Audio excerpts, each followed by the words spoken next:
Welcome back. اور ابھی ہم ایران کی بات کر رہے تھے. ماضی میں ہم نے لیبیا، سوڈان اور یمن کی بھی بات کی ہے، اور ظاہر ہے کہ غزہ پر تو بات ہوتی ہی رہتی ہے. لیکن یہ جو پوری چین ہے اس میں ایک کڑی ہے جو انتہائی اہم کڑی ہے، لیکن اس پر بات ہوتی ہی نہیں ہے.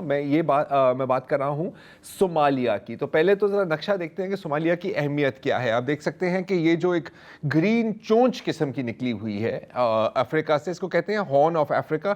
یہاں پر ہے صومالیہ. ایک دم سامنے ہے گلف آف ایڈن، جس کے پار ہے یمن، اور بالخصوص یمن کے وہ علاقے جو حوثیوں کے کنٹرول میں ہے ویسٹ میں.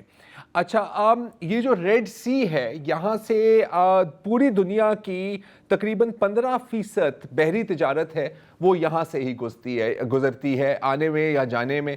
سویز کنال اوپر ہے، پہلے پھر آپ ریڈ سی سے گزرتے ہیں، اور پھر آپ کو باب المندب سے گزرنا پڑتا ہے، جو ایک بہت ہی ایک تنگ جگہ ہے. ایٹ اٹس نیروسٹ یہ صرف 30 کلومیٹر کی ہے. وہاں سے آپ گلف آف ایڈن میں داخل ہوتے ہیں اور پھر عریبین سی میں. تو اگر آپ ریڈ سی کو کنٹرول کر سکتے ہیں، یا اگر آپ صرف باب المندب کو بھی کنٹرول کر سکتے ہیں، مطلب کہ آپ گلوبل ٹریڈ کو چوک کر سکتے ہیں. جیسے ہم نے دیکھا کہ ابھی پچھلے 1-2 سالوں میں حوثیوں نے کوشش کی. اب ہم آتے ہیں صومالیہ کی طرف. اچھا، اب پیپر پر صومالیہ ایک ملک ہے، ایک متحد ریاست ہے، لیکن زمینی حقائق کچھ مشکل ہیں. اگر ہم دوسرا میپ دیکھیں تو یہاں پر آپ دیکھیں گے کہ صومالیہ تقسیم ہے ایک لحاظ سے. نارتھ ایسٹ میں بالکل کونے میں ایک پنٹ لینڈ ہے، جو ایک نیم، آپ سمجھیں نیم خود مختار ریاست ہے، لیکن پھر بھی صومالیہ کا حصہ ہے. صومالی لینڈ جو آپ کو تھوڑا سا لیفٹ میں نظر آ رہا ہوگا، وہ آپ سمجھیں کہ ڈی فیکٹو ایک انڈیپینڈنٹ ریاست ہے. اچھا، اس کی بھی ایک تاریخ ہے. جب سن 60 میں صومالیہ کو آزادی ملی یورپی ممالک سے، کچھ خطہ برٹن کے ہاتھ میں تھا، کچھ اٹلی کے ہاتھ میں تھا، کچھ فرانس کے ہاتھ میں تھا. تو صومالی لینڈ انہیں اپنی انڈیپینڈنس ڈکلیئر کی اور وہ ایک الگ ریاست بن گئے. لیکن پھر کچھ دن بعد انہوں نے فیصلہ کیا کہ نہیں، ہم گریٹر صومالیہ کا حصہ بن جاتے ہیں. اب بدقسمتی سے یہ شادی زیادہ دیر چلی نہیں، کیونکہ 70 کی دہائی میں، 80 کی دہائی میں اور پھر 1991 تک کئی جھڑپیں ہوئی. صومالیہ کے پریزیڈنٹ اور صومالی لینڈ کے جو گورنرز ہیں ان کے بیچ بمباری ہوئی، میسیکرز ہوئے، کئی ہزار لوگ یہاں پر مارے گئے. اور پھر 1991 میں جب صومالیہ میں باقاعدہ سول وار ہوتی ہے، اس کے بعد وہ سارا بلیک ہاک ڈاؤن اور یہ سارا سلسلہ شروع ہو جاتا ہے، تو صومالی لینڈ اپنے آپ کو ایک خود مختار ریاست ایک بار پھر ڈکلیئر کر دیتی ہے. لیکن دنیا میں کسی ملک نے ان کو تسلیم نہیں کیا اس سٹیج تک. لیجٹیمیٹ گورنمنٹ دنیا کی نظروں میں ابھی بھی صومالیہ کی ہی تھی، اور اس کا دارالحکومت ہے موگادیشو. اب 2016 میں ایک بڑی انٹرسٹنگ ڈیولپمنٹ ہوتی ہے، وہ ہے کہ یہاں پر متحد عرب امارٹس UAE داخل ہو جاتے ہیں. 2016 میں UAE کی جو دبئی بیسڈ DP ورلڈ ہے، بہت بڑی ایک کمپنی ہے، ان کی صومالی لینڈ کے ساتھ ایک ڈیل ہوتی ہے کہ آپ کا جو بندرگاہ ہے بربرا کا، اگر بربرا کا ہم دکھائیں کہ بربرا ایگزیکٹلی ہے کدھر، یہ آپ دیکھ سکتے ہیں کہ بالکل باب المندب سے تھوڑا آگے. تو ایکسٹریملی اسٹریٹجک پوائنٹ.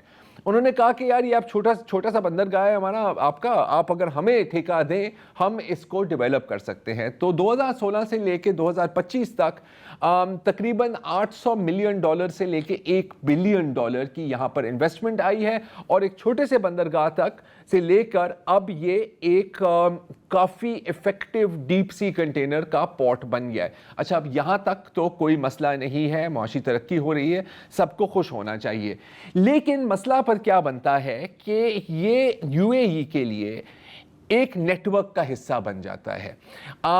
اب ان کے کچھ بیسز ایریٹریا میں بھی ہیں، کچھ یمن میں تھے، اس پر بھی ہم آئیں گے ابھی. اور یہ ایک پوری ایک نیٹ ورک بن جاتی ہے. یہ ایک میپ ہے جس میں تھوڑا سا دکھایا جا رہا ہے کہ بربرا پورٹ سے گزر کے ایتھیوپیا سے گزرتے ہوئے آگے تک کس طرح وہاں سے سپلائز پہنچائی جاتی ہیں سوڈان کے RSF تک، جو UAE کے آپ سمجھیں کہ اتحادی ہیں, پروکسی ہیں, آپ جو کچھ بھی کہنا چاہیں. یہ جو ایکس کے مارک لگے ہوئے ہیں سعودی عرب پہ اور نیچے, یہ کہانی تو آپ اچھی طرح سے جانتے ہیں. اچھا اب اچھا اس کے ساتھ ساتھ کچھ حاصل لوگوں کا یہ بھی کہنا ہے کہ یہ صرف ایک اکنامک پروجیکٹ نہیں ہے, یہ ایک ملٹری پروجیکٹ بھی تھا UAE کے لیے. اور کئی رپورٹس ہیں جن کے مطابق وہاں پر UAE نے اپنی ایک ریڈار فیسلٹیز اور ملٹری ایکوپمنٹ اور فوجی بھی وہاں پر تعینات کیے ہیں. اچھا اب ایک عجیب بات یہ ہے کہ اکثر ہم دیکھتے ہیں پچھلے کئی سالوں سے کہ جہاں UAE داخل ہوتے ہیں پتہ نہیں کہیں کیسے وہاں پر اسرائیلی بھی گھوم پھر کر آ جاتے ہیں. تو پچھلے سال کیا ہوتا ہے, 26 دسمبر 2025 کو ایک دم اسرائیل سے ایک اعلان آتا ہے کہ جی ہم صومالی لینڈ کو بطور ایک خود مختار ریاست تسلیم کر رہے ہیں. اور اس کے بعد ایک آپ سمجھے کہ طوفان آ جاتا ہے. پاکستان, سعودی عرب, مصر,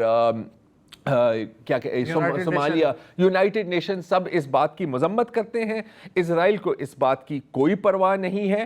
اور پچھلے ہفتے ہی ہم دیکھتے ہیں کہ اسرائیل کے جو فورن منسٹر ہیں گیڈیون سار, وہ پہنچ جاتے ہیں صومالی لینڈ. اچھا اب اس بات پر صومالی حکومت انتہائی خفا ہوتی ہے, بلکہ وہ ایک الزام بھی طاری کرتے ہیں اسرائیل اور صومالی لینڈ پر کہ اصل میں ان کا جو منصوبہ ہے اس میں جو خفیہ شرائط ہیں وہ یہ ہیں کہ جتنے بھی فلسطینی غزہ سے بھاگ کے نکالے جائیں گے ان کو یہاں سیٹل کیا جائے گا.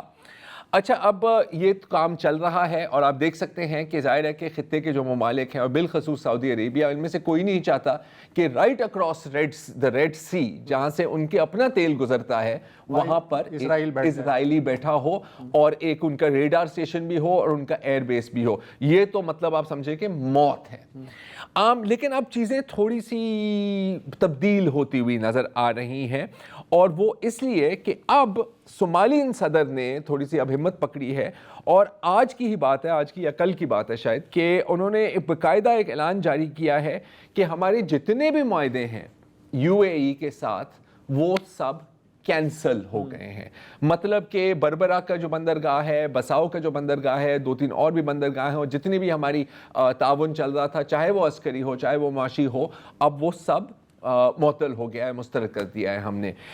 یہ کیوں انہوں نے جواز کیا دیا, یہ بڑا ایک مزیدار ہے. ان کا یہ کہنا ہے کہ ابھی حال میں جو یمن میں ہم نے دیکھا ہے کہ جو علیحدگی پسند گروپ تھا وہاں پر, جس کو کہا جاتا ہے کہ UAE کی سپورٹ حاصل تھی, ان کو بری طرح سے شکست ہوئی ہے, بری طرح سے ان کو وائپ آؤٹ کر دیا ہے وہاں سے. اور صومالیہ کا کہنا ہے کہ ان کے جو سربراہ ہے ایدروس الزبیدی, وہ غیر قانونی طور پر صومالی لینڈ کے بندرگاہ سے گزر کر وہاں سے فرار ہوئے ہیں, اور کہا کہ یہ ہماری خود مختاری کی خلاف ورزی ہے, you have violated our independence.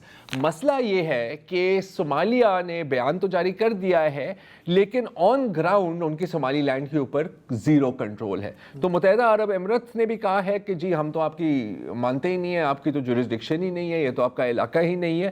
اور ظاہر ہے کہ صومالی لینڈ نے بھی کہا ہے کہ ہم اس بات کو نہیں مانتے, اگر آ کے لڑنا ہے ہمارے ساتھ تو آپ آ کے لڑ رہے ہیں. تو ساتھ ساتھ یہ جو ایک چیس بورڈ ہے مڈل ایسٹ کا, ایک بہت ہی اہم پیس صومالیہ اور صومالی لینڈ میں بھی آپ کو ملے گا. آج کے لیے اتنا ہی جی, اجازت دیجیے, خدا حافظ.